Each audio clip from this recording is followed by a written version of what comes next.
Science and technology పాఠ్యాంశాలలో భాగంగా nuclear సెక్టార్కు సంబంధించినటువంటి అంశాలు తెలుసుకునే ప్రయత్నం చేద్దాం.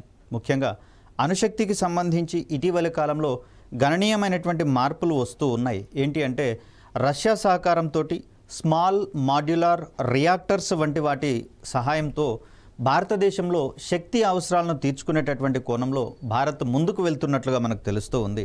సో గడిచిన కొన్ని దశాబ్దాలుగా రష్యాతో మనకున్నటువంటి అనుబంధం ఆధారంగా రోసాటమ్ అనేటటువంటి ఒక సంస్థ ఈ విషయంలో భారత్కు అవసరమైనటువంటి సహాయం చేయడానికి ముందుకు వచ్చినట్లుగా మనకు తెలుస్తూ ఉంది. తద్వారా ఈ స్మాల్ మాడ్యులర్ రియాక్టర్స్ వంటి వాటి సహాయంతో 2031 నాటికి 22,000కు పైగా మెగావాట్ల విద్యుత్ సామర్థ్యాన్ని అణుశక్తి రంగం నుంచి స్థాపింప చేసుకోవాలని చెప్పేసి భారత్ కృతనిశ్చయంతో ఉన్నటువంటి దరిమిల మరి ఈ కోణంలో ఈ మధ్యకాలంలో వస్తున్నటువంటి కొన్ని కీలక పరిణామాలు కూడా మనకు కనిపిస్తూ ఉన్నాయి. ఏంటంటే మనకు IGCARలో ఉన్నటువంటి Indira Gandhi centre for atomic research అనేటటువంటి ఈ విభాగంలో ఉన్నటువంటి మనకు ప్రోటోటైప్ ఫాస్ట్ బ్రీడర్ రియాక్టర్ అనేటటువంటి దాంట్లో మార్చి 2024లో ఇంధనాన్ని లోడ్ చేసేటటువంటి ప్రక్రియ స్టార్ట్ కావడం అనేది జరిగింది. దీని సహాయంతో భారత్ విజయవంతంగా 3వ దశ అణువిద్యుత్ కార్యక్రమంలోకి ఎంటర్ అయినట్లుగా భావించడం అనేది జరుగుతుంది. అదేవిధంగా విస్తారంగా థోరియం రిజర్వ్స్ అనేటటువంటి భారతదేశంలో ఉన్నటువంటి పరిస్థితులలో మరి వీటికి సంబంధించినటువంటి సాంకేతిక పదజాలాలు అర్థం కావాలి అంటే వాటికి సంబంధించినటువంటి బేసిక్స్ నుంచి మనం స్టార్ట్ అవ్వాల్సి వస్తుంది. మరి ఇక్కడ స్మాల్ మాడ్యులర్ రియాక్టర్స్ అనేటటువంటివి ఉన్నాయి అంటే మరి స్మాల్ వచ్చింది అంటే ఇంకా పెద్ద రియాక్టర్లు ఉండొచ్చు కదా అనేటటువంటి కోణాన్ని మనం చూడవచ్చు. రియాక్టర్లలో ఎన్ని రకాలు ఉన్నాయి, అదేవిధంగా రియాక్టర్లలో ఏ ప్రక్రియలు జరుగుతాయి, వాటిలో ఇంధనాలుగా వేటిని వాడతాం, ఇవన్నీ కూడా మనము బేసిక్ అంశాలలో భాగంగా ఒకసారి గమనించేటటువంటి ప్రయత్నం చేద్దాం. సో ఇక్కడ న్యూక్లియర్ ఎనర్జీకి సంబంధించినటువంటి బేసిక్స్ గురించి నేర్చుకునేటటువంటి క్రమంలో మనకు పరమాణు సంఖ్య గురించి, పరమాణు సంఖ్య పెరుగుతూ ఉన్నటువంటి సందర్భంలో ఏ విధమైనటువంటి మార్పులు చేర్పులు జరుగుతాయి, ఈ కోణంలో మనం కొన్ని అంశాలను తెలుసుకోవాల్సి వస్తుంది. ఆవర్తన పట్టికలోని మూలకాల పరమాణు కేంద్రకాల స్థిరత్వాన్ని ప్రభావితం చేసేటటువంటి అంశాలలో అటామిక్ నెంబర్ పరమాణు సంఖ్య అనేది ఒక కీలకమైనటువంటి అంశంగా మనం చూస్తాం. పరమాణు సంఖ్య పెరుగుతూ ఉన్నటువంటి సందర్భంలో మూలకాల యొక్క స్థానాలు కూడా మారుతూ ఉన్నటువంటి పరిస్థితులు మనకు కనిపిస్తూ ఉంటాయి. అదేవిధంగా పరమాణు సంఖ్య పెరుగుతూ ఉన్నటువంటి సందర్భంలో ఆ పరమాణు యొక్క కేంద్రకంలో ఉన్నటువంటి కణాల సంఖ్య కూడా పెరిగేటటువంటి అవకాశం ఉంది.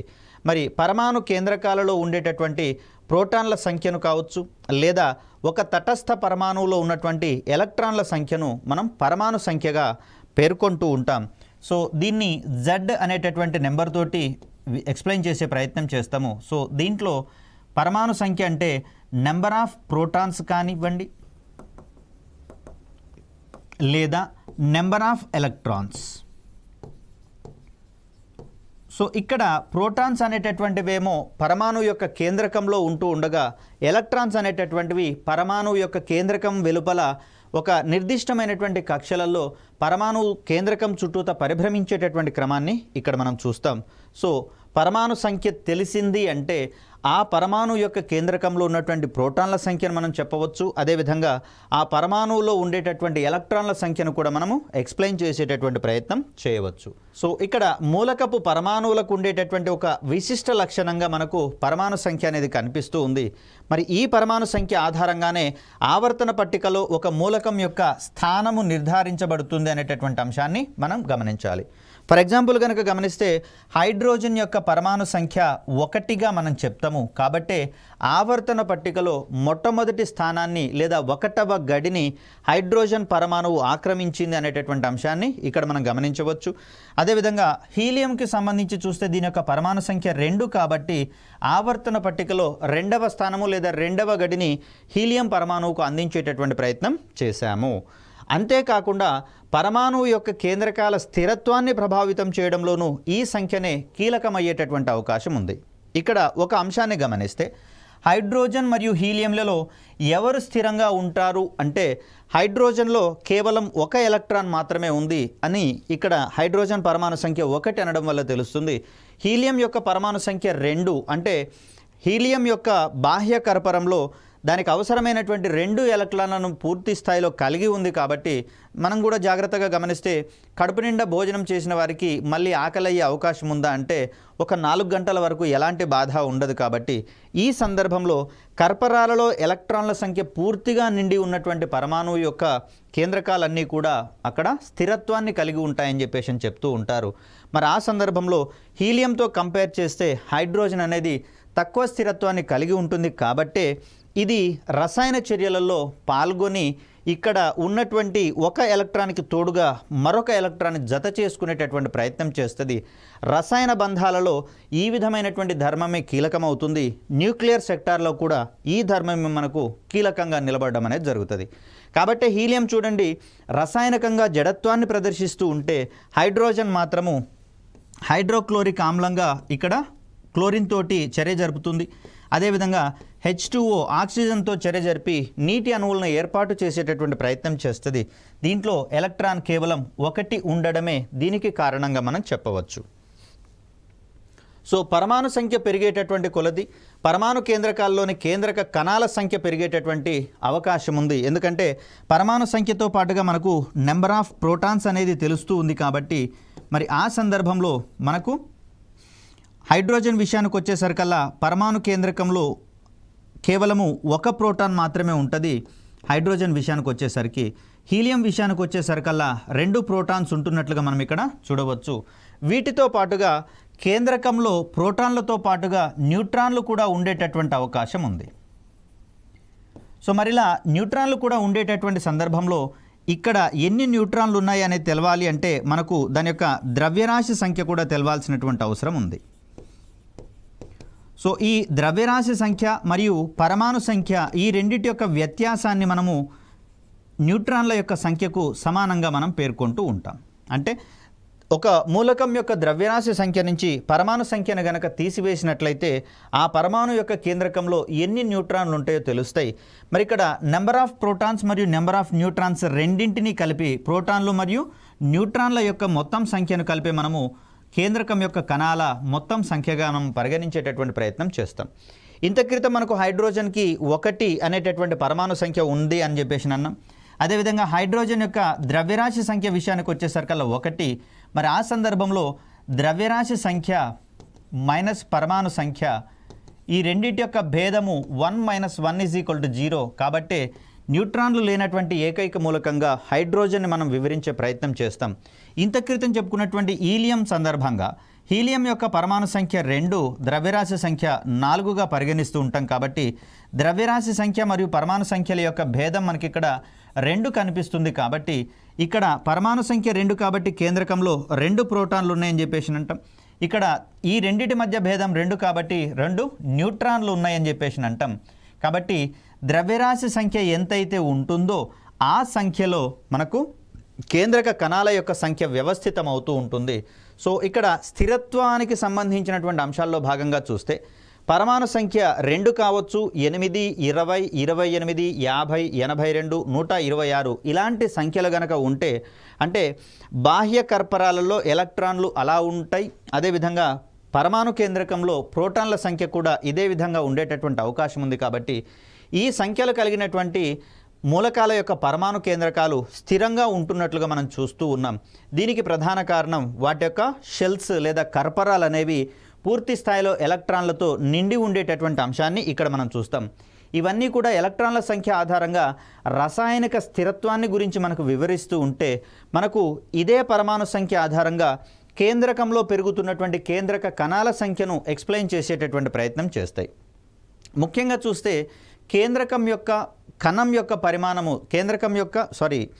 కణం యొక్క కేంద్రకం పరిమాణం అనేది మారకుండా అదే విధంగా ఉంటుంది. కానీ ఇక్కడ కేంద్రకం వెలుపల ఉండేటటువంటి ఈ కర్పరాల సంఖ్య లేదా కక్షల సంఖ్య పెరుగుతున్న కొద్దీ దాని యొక్క పరిమాణం పెరిగేటటువంటి అవకాశం ఉంది. కానీ బయట ఎంత పరిమాణం పెరిగినా కూడా కేంద్రకం యొక్క పరిమాణం పెరగదు, అది స్థిరంగా ఉంటుందనేటటువంటి అంశాన్ని ఇక్కడ మనం గమనించాలి.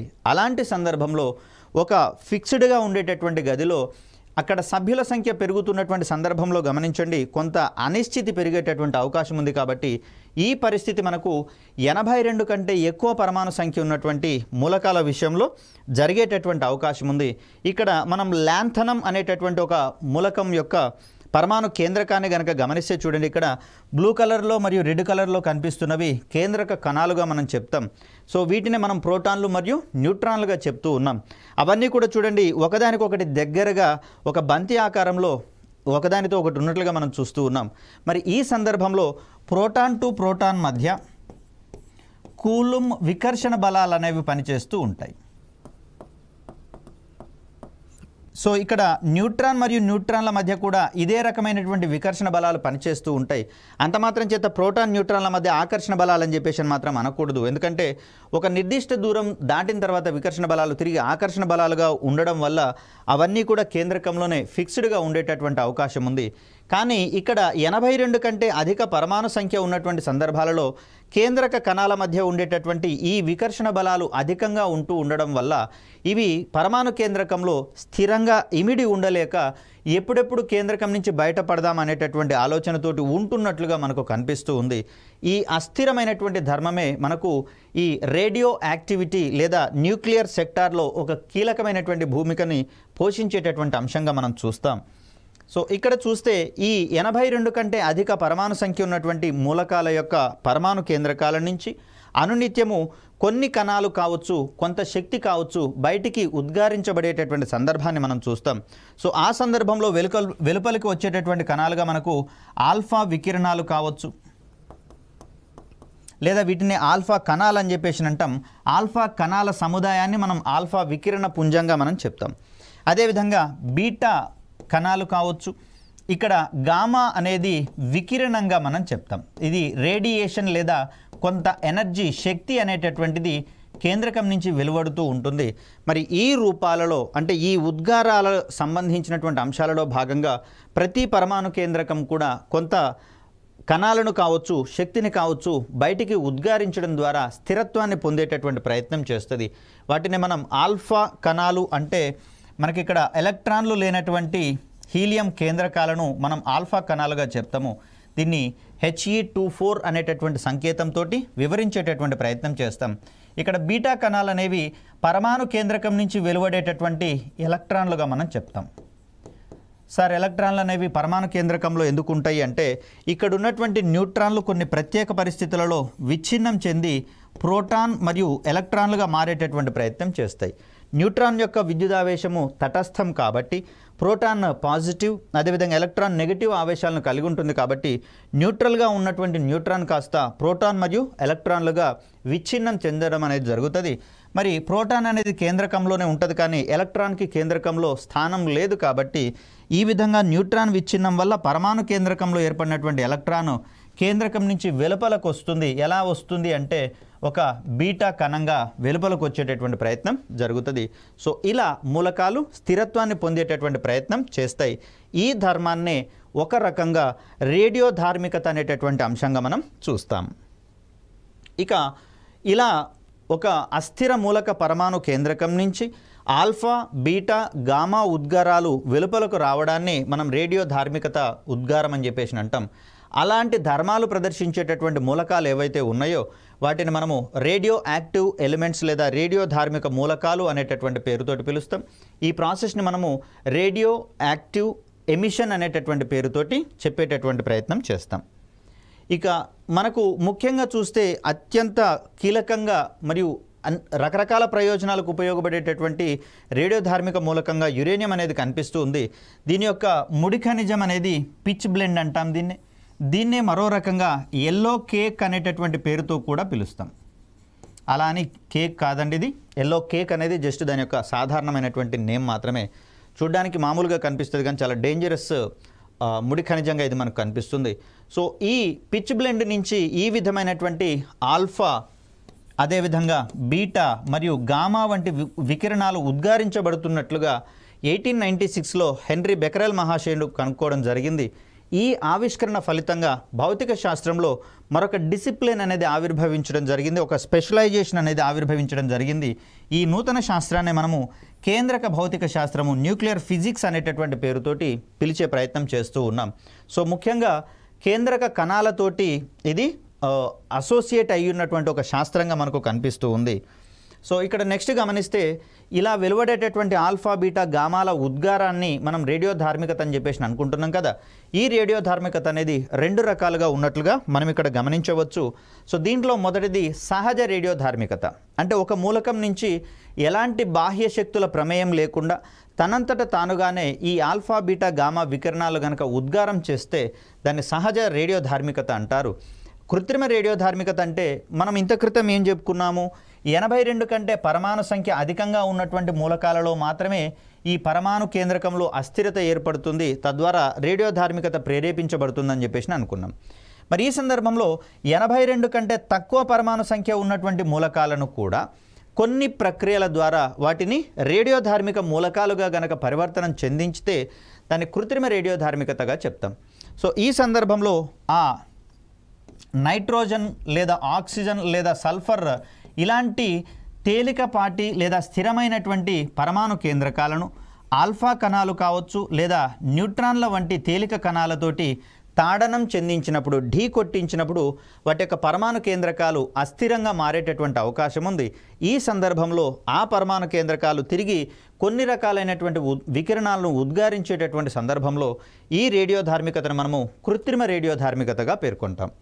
ఇక్కడ యురేనియము, రేడియము మరియు థోరియం వంటి మూలకాలు సహజంగానే భారీ పరమాణు సంఖ్యలను కలిగి ఉంటాయి కాబట్టి ఆ సందర్భంలో వీటి నుంచి సహజంగానే రేడియో ధార్మికతను వెలువరిస్తూ ఉంటాయి కాబట్టి వీటిని సహజ రేడియో ధార్మిక మూలకాలుగా మనం పేర్కొంటూ ఉంటాం. ఇక తేలికపాటి కణాలను ఇక్కడ మనం న్యూట్రాన్లు కావచ్చు లేదా ఆల్ఫా వంటి కణాలతోటి తాడనం చెందించినప్పుడు ఇవి వాటి యొక్క కేంద్రకాలను అస్థిరంగా మార్చేటటువంటి ప్రయత్నం చేస్తాయి. తద్వారా తేలికపాటి స్థిరమైనటువంటి పరమాణు కేంద్రకాలు కూడా రేడియో ధార్మిక స్వభావాన్ని ప్రదర్శించేటటువంటి ధర్మాన్ని మనం కృత్రిమ రేడియో ధార్మికతగా పేర్కొంటూ ఉంటాం. సో ఇలా మనకు కృత్రిమ లేదా ప్రేరిత రేడియో ధార్మికత అనేది కనిపిస్తూ ఉంటుంది.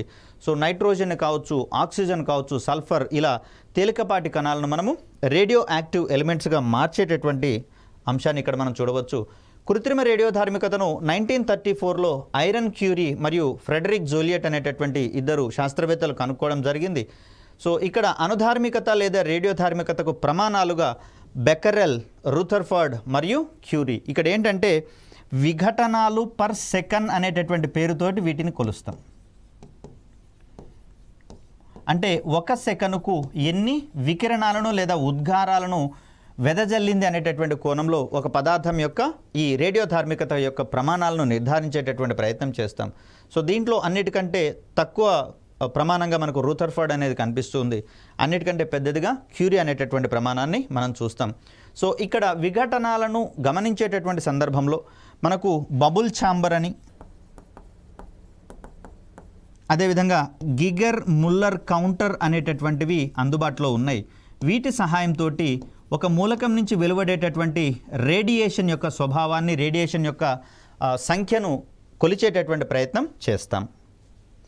ఇక నెక్స్ట్ కనుక గమనిస్తే మూలకాల యొక్క పరమాణు కేంద్రకాలు వెలువరించేటటువంటి శక్తినే కేంద్రక శక్తి, న్యూక్లియర్ ఎనర్జీగా మనం చెప్తాం. మరో రకంగా మూలకపు పరమాణు కేంద్రకాలకు ఉండేటటువంటి శక్తినే మనము కేంద్రక కణాలకు ఉండేటటువంటి శక్తిని కేంద్రక శక్తిగా మనం పరిగణించే ప్రయత్నం చేస్తాం. ఈ రకమైనటువంటి కేంద్రక శక్తిని ఎర్నెస్ట్ రూథర్ఫర్డ్ అనేటటువంటి శాస్త్రవేత్త కనుక్కోవడం జరిగింది. మరి ఈ రకంగా అణు రియాక్టర్లలో ఏర్పడేటటువంటి కేంద్రకాలకు ఉండేటటువంటి శక్తిని అణు రియాక్టర్ల ద్వారా విద్యుత్ ఉత్పత్తికి ఉపయోగించేటటువంటి ప్రయత్నం చేస్తాం. ఈ విద్యుత్తుని శాంతి ప్రయోజనాల కోసం ఉపయోగించేటటువంటి అవకాశం ఉంది. అదేవిధంగా చూస్తే అణు విద్యుత్కి సంబంధించి మరొక అంశం ఏంటి అంటే ఇది పర్యావరణ హితమైనటువంటి ఇంధనంగా మనకు పరిగణించబడుతుంది. ఏ సందర్భంలో అంటే ఆయా అణు రియాక్టర్లను పూర్తి భద్రతా ప్రమాణాలతో మెయింటైన్ చేస్తున్నటువంటి సందర్భాలలో ఎలాంటి వికిరణాలు కూడా ఇక్కడ మనకు ఉద్గారించబడవు. అదేవిధంగా ఎలాంటి కర్బన ఉద్గారాలు కూడా మనకు గాలిలో విడుదలయ్యేటటువంటి అవకాశాలు లేవు. కాబట్టి ఆ సందర్భంలో మనము అణుశక్తిని పర్యావరణ హితమైనటువంటి ఇంధనంగా పేర్కొంటూ ఉంటాం. సో ఇక్కడ పరమాణువు యొక్క కేంద్రకాల నుంచి వెలువడేటటువంటి శక్తిని కేంద్రక శక్తి అన్నాం. ఈ కేంద్రక శక్తిని ఉపయోగించేటటువంటి సందర్భంలో రెండు రకాలైనటువంటి ప్రక్రియలు మనకు కీలకంగా మారేటటువంటి అవకాశం ఉంది. సో అలా పరమాణువులు విచ్ఛిత్తి చెంది శక్తిని వెలువరించేటటువంటి ప్రక్రియలను కూడా మనము ఒక రకంగా కేంద్రక చర్యలు అంటాము. ఇక్కడ విచ్ఛిత్తి చెందేటటువంటి ప్రక్రియలే కాదు, రెండు కంటే ఎక్కువ పరమాణు కేంద్రకాలు కలవడం వల్ల ఏర్పడేటటువంటి ప్రక్రియలను కూడా మనం కేంద్రక చర్యలుగా పరిగణిస్తాం. ఈ కేంద్రక చర్యలు ప్రక్రియ ఆధారంగా రెండు రకాలుగా ఉంటాయి. ఒక భారీ పరమాణు కేంద్రకం గనక విచ్ఛిత్తి చెందితే దాన్ని కేంద్రక విచ్ఛిత్తిగా మనం చెప్తాం. రెండు తేలికపాటి కణాలు సంలీనం చెంది ఒక భారీ పరమాణు కేంద్రకంగా మారినట్లయితే దాన్ని కేంద్రక సంలీనము లేదా కేంద్రక సమ్మేళనం అనేటటువంటి ప్రక్రియగా చెప్తాం. సంలీనం లేదా కేంద్రక సమ్మేళనం. సో దీన్నేమో ఫ్యూషన్ ప్రాసెస్ అంటాము. న్యూక్లియర్ ఫ్యూషన్ అనేటటువంటిది ఒక రకం. విచ్ఛిత్తిని న్యూక్లియర్ ఫిషన్గా మనం చెప్తాం. సో సమ్మేళనాన్ని న్యూక్లియర్ ఫ్యూషన్గా మనం వివరించే ప్రయత్నం చేస్తాం. సో ఇక్కడ మనం జాగ్రత్తగా గమనిస్తే యురేనియం లాంటి భారీ పరమాణు కేంద్రకాలను న్యూట్రాన్ల వంటి కణాలతో తాడనం చెందించినప్పుడు ఇవి అస్థిర పరమాణు కేంద్రకాలుగా మారి రెండు విభిన్నమైనటువంటి బేరియం మరియు క్రిప్టాన్ అనేటటువంటి పరమాణు కేంద్రకాలుగా విచ్ఛిన్నం చెందుతుంది. ఈ ప్రక్రియలో అధిక మొత్తంలో శక్తి వెలువడమే కాకుండా మరొక 3 వరకు న్యూట్రాన్లు వెలువడేటటువంటి అవకాశం ఉంది. వీటిని థర్మల్ న్యూట్రాన్స్ అనేటటువంటి పేరుతోటి పిలుస్తూ ఉంటాం. ఇక్కడ డ్యూటీరియం మరియు ట్రీటియం అనేటటువంటి హైడ్రోజన్ యొక్క ఐసోటోపులుగా వీటిని మనం చెప్తాము. ఇవి రెండు సమ్మేళనం చెందడం ద్వారా, కలవడం ద్వారా ఫ్యూషన్ అనేటటువంటి ప్రక్రియ లేదా కేంద్రక సమ్మేళనము లేదా సంలీన ప్రక్రియలో హీలియం అనేటటువంటి పరమాణు కేంద్రకంగా మారుతుంది. ఈ ప్రక్రియలో మనకు అధిక మొత్తంలో శక్తి వెలువడేటటువంటి అవకాశం అనేది ఉంది. ఇక్కడ సూర్యుడు వంటి నక్షత్రాలలో కేంద్రక సంలీనం వంటి ప్రక్రియల ద్వారా శక్తి విడుదలయ్యేటటువంటి పరిణామ క్రమాన్ని మనం చూస్తాం. సుమారుగా ఇక్కడ ఉన్నటువంటి పదార్థము 1 సెకనుకు 4 బిలియన్ల పరిమాణంలోని పదార్థము కేంద్రక సంలీనంలో పాల్గొనడం ద్వారా మనకు అమితమైనటువంటి ఉష్ణరాశిని, వెలుతురుని అందించేటటువంటి ప్రయత్నం చేస్తుంది. సో ఇక్కడ మనకు సెకనుకు 4 బిలియన్ల పరిమాణంలో ఉండేటటువంటి పదార్థం అనేది, అణువులు అనేటటువంటివి లేదా పరమాణువులు అనేటటువంటివి మనకు కేంద్రక సమ్మేళనం లేదా కేంద్రక సంలీన ప్రక్రియలో భాగంగా శక్తిని అందించేటటువంటి క్రమంలో అవి ఒకదానితో ఒకటి సంలీనం చెంది హీలియం కేంద్రకాలను ఏర్పరిచేటటువంటి ప్రయత్నం చేస్తాయి. తద్వారా నక్షత్రాలు నిరంతరాయంగా మనకు శక్తిని అందించేటటువంటి ప్రయత్నం చేస్తాయి.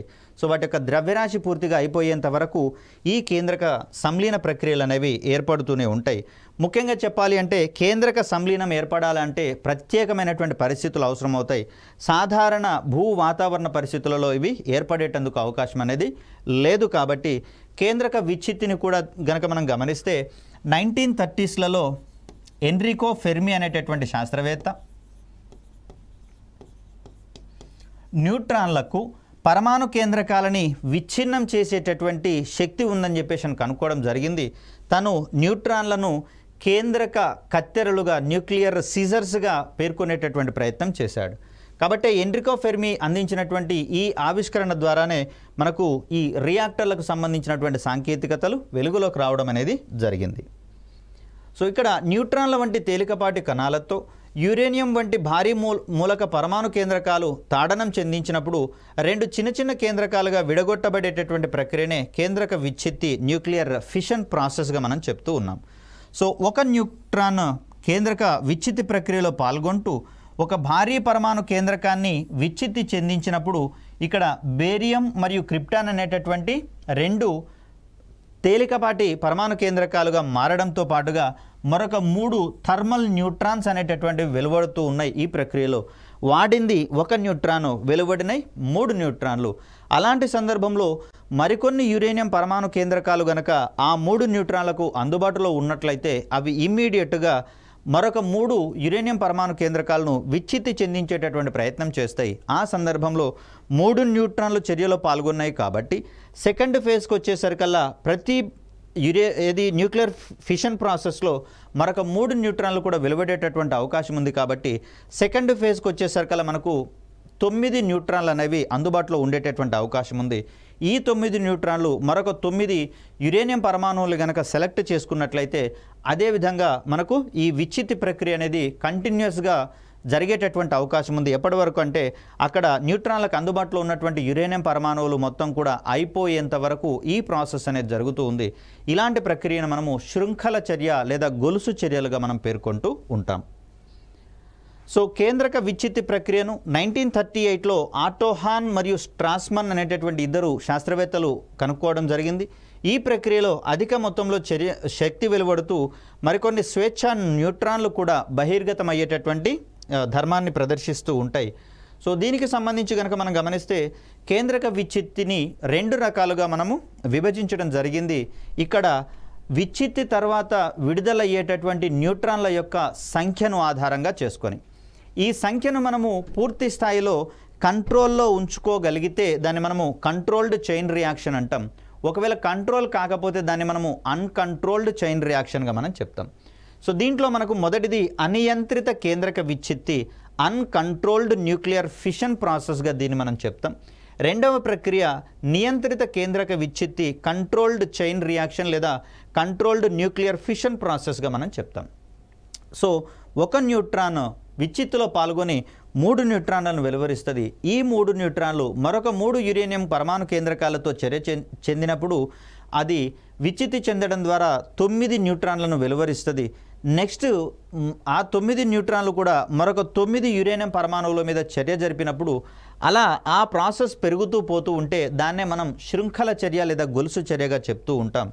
సో ఇక్కడ న్యూట్రాన్ల సంఖ్యను అదుపు చేయడం ద్వారా ప్రతిసారి వచ్చేటటువంటి 3 ఎక్సెస్ న్యూట్రాన్లలో రెండింటిని శోషింప చేసుకొని ఒకదాన్ని మాత్రమే అందుబాటులో ఉంచేటట్లుగా చేసి ఈ ఒక న్యూట్రాన్ మరొక యురేనియం పరమాణు కేంద్రకంతో విచ్ఛిత్తి ప్రక్రియలో పాల్గొన్నప్పుడు తిరిగి వచ్చేటటువంటి మరొక 3 న్యూట్రాన్లలో రెండింటిని శోషింప చేసుకొని ఒకదాన్ని అందుబాటులో ఉంచడం జరుగుతుంది. ఇలా ప్రతిసారి ఒక న్యూట్రాన్ని మాత్రమే అందుబాటులో ఉంచేటట్లుగా చేసేటటువంటి ఆ విచ్ఛిత్తి ప్రక్రియ ఏదైతే ఉందో దాన్ని మనము నియంత్రిత విచ్ఛిత్తి ప్రక్రియగా మనం చెప్పుకుంటూ ఉంటాం. సో దీనికోసము న్యూట్రాన్లను శోషింప చేసుకునేటటువంటి పదార్థాలను రియాక్టర్లలో ఉంచడం అనేది జరుగుతుంది. సో ఇక్కడ 3 న్యూట్రాన్లు వెలువడ్డాయి. వీటిలలో ఈ న్యూట్రాన్లను అబ్జర్వ్ చేసుకునేటటువంటి పదార్థాలు వీటిని శోషించుకున్న తర్వాత తిరిగి ఒకటే న్యూట్రాన్ అనేటటువంటిది అందుబాటులో ఉంటుంది. ఇది మరొక యురేనియం మీద చర్య జరిపేటటువంటి ప్రయత్నం చేస్తుంది. సో ఇలా ఈ ప్రక్రియ సాగుతూ ఉంటే దాన్ని మనం కంట్రోల్డ్ అంటాం. ఒకవేళ అలా కాకుండా వెలువడ్డ 3 న్యూట్రాన్లు కూడా 3 యురేనియం పరమాణు కేంద్రకాలను విచ్ఛిత్తి చెందించడము, అలా వెలువడినటువంటి ఎక్సెస్ 3 న్యూట్రాన్లు కూడా మరొక విచ్ఛిత్తి ప్రక్రియలో పాల్గొనటము, ఇలా వెళ్తూ ఉంటే దాన్ని మనము అనియంత్రిత చర్యగా అంటాం. ఈ సందర్భంలో అంటే అనియంత్రిత కేంద్రక విచ్ఛిత్తి ప్రక్రియలో భారీ స్థాయిలో పేలుడు ఏర్పడేందుకు అవకాశం ఉంది. ఎందుకని? ప్రతి విచ్ఛిత్తి సందర్భంగా శక్తి వెలువడేటటువంటి అవకాశం ఉంది. కాబట్టి ఎన్ని విచ్ఛిత్తి ప్రక్రియలు ఏర్పడితే అంత పరిమాణంలో సుమారుగా 200 MeV వరకు శక్తి వెలువడేటటువంటి అవకాశం ఉంది. కాబట్టి మరి సాధ్యమైనంత తక్కువ సమయంలోనే అధిక న్యూట్రాన్లు అధిక యురేనియం పరమాణు కేంద్రకాలను విచ్ఛిత్తి చెందించే ప్రయత్నం చేస్తాయి. కాబట్టి ఈ సందర్భంలో అది భారీ పేలుడుకు దారితీసేటందుకు అవకాశం ఉంది. సో యురేనియం బాంబులలో ఇమిడి ఉన్నటువంటి సూత్రంగా మనం ఈ అనియంత్రిత కేంద్రక విచ్ఛిత్తి ప్రక్రియను చెప్పుకుంటాం. సో ఇక్కడ న్యూట్రాన్లను అదుపు చేస్తూ ఉండడం ద్వారా కేంద్రక విచ్ఛిత్తి అదుపులో ఉంటుంది. తద్వారా వెలువడేటటువంటి శక్తి కూడా మన మానవ ప్రయోజనాల కోసం ఉపయోగించుకునేటటువంటి అవకాశం ఉంది. కాబట్టి మనకు ఈ నియంత్రిత కేంద్రక విచ్ఛిత్తి అనేది అణు రియాక్టర్లలో ఉపయోగపడేటటువంటి అవకాశం అనేది ఏర్పడుతుంది. సో ఇక్కడ అణు రియాక్టర్లకు సంబంధించి చూస్తే ఈ న్యూక్లియర్ రియాక్టర్ల వంటి పరికరాలతో కేంద్రక విచ్ఛిత్తి ద్వారా వెలువడేటటువంటి శక్తిని విద్యుత్ ఉత్పత్తి కోసము, అదేవిధంగా ఈ జలాంతర్గాములను నడిపించేటటువంటి కోణంలో శక్తి అవసరాల కోసము ఉపయోగించేటటువంటి ప్రయత్నం చేస్తాము. న్యూక్లియర్ రియాక్టర్ను కూడా ఎన్రికో ఫెర్మి అనేటటువంటి శాస్త్రవేత్త 1942లో ఆవిష్కరించడం జరిగింది. ఎన్రికో ఫెర్మి ఆవిష్కరించినటువంటి ఈ రియాక్టర్ని చికాగో పైల్ లేదా అటామిక్ పైల్ అనేటటువంటి పేరుతోటి పిలుస్తాం. So atomic pile, Chicago pile అంటే ఏంటి అంటే ఎన్రికో ఫెర్మి ఆవిష్కరించినటువంటి ఒక న్యూక్లియర్ రియాక్టర్గా దీన్ని మనం చెప్తాం. మొట్టమొదటి రియాక్టర్లుగా వీటికి పేరుంది. 1942లో వీటిని ఆవిష్కరించినట్లుగా మనం చూస్తూ ఉన్నాం. ఇక్కడ న్యూక్లియర్ రియాక్టర్లో నియంత్రిత కేంద్రక విచ్ఛిత్తి ప్రక్రియ కనపడుతూ ఉంటే న్యూక్లియర్ బాంబ్ లేదా యురేనియం బాంబ్ అంటే యురేనియం మూలకాలను ఉపయోగించి రూపొందించినటువంటి బాంబులు, వీటినే మనము న్యూక్లియర్ బాంబులుగా అంటాం. వీటిలో అనియంత్రిత కేంద్రక విచ్ఛిత్తి ప్రక్రియ అనేది జరుగుతుంది. ఇక్కడ యురేనియంతో పాటుగా ప్లూటోనియంతో కూడా బాంబులు చేసేటటువంటి ప్రయత్నం చేస్తూ ఉన్నారు. కాకపోతే యురేనియంతో కంపేర్ చేస్తే ప్లూటోనియం బాంబులు కాస్త శక్తి తక్కువగా ఉన్నటువంటి క్రమాన్ని మనం ఇక్కడ గమనించవచ్చు. సో ఇలా మనకు తయారైనటువంటి ఈ అణు రియాక్టర్ల సహాయంతో భారత్ లాంటి దేశాలలో శాంతి ప్రయోజనాల కోసం అణుశక్తిని ఉపయోగించుకుంటూ విద్యుత్ శక్తిని ఉత్పత్తి చేసేటటువంటి క్రమాన్ని మనం చూస్తూ ఉన్నాం. ప్రస్తుతం కనుక చూస్తే దేశవ్యాప్తంగా ఏర్పాటైనటువంటి 7 వరకు న్యూక్లియర్ కేంద్రాలలో 22 వరకు అణు రియాక్టర్లు మనకు పనిచేస్తూ ఉంటే ఈ అణు రియాక్టర్ల ద్వారా సుమారుగా 7480 మెగావాట్ల విద్యుత్ ఉత్పత్తి సాధ్యమవుతున్నట్లుగా మనం చూస్తూ ఉన్నాం. మరి దీన్ని 2031 వరకు 22,000 మెగావాట్లకు పైగా అణు విద్యుత్తుని స్థాపింప చేసుకోవాలని, దీన్ని ప్రస్తుతము 1.6% మాత్రమే ఈ అణు విద్యుత్ స్థాపిత సామర్థ్యం ఉన్నట్లుగా తెలుస్తూ ఉంటే దీన్ని 25% వరకు పెంచాలని చెప్పేసి భారత్ కృత నిశ్చయంతో ఉంది. మరి దాంట్లో భాగంగా భారతదేశంలో ఉన్నటువంటి రియాక్టర్లకు సంబంధించినటువంటి విషయాలను, అదేవిధంగా భారతదేశంలో ఏర్పాటైనటువంటి పరిశోధన రియాక్టర్లకు సంబంధించినటువంటి అంశాలను నెక్స్ట్ వీడియోలో తెలుసుకునే ప్రయత్నం చేద్దాం. Thank you.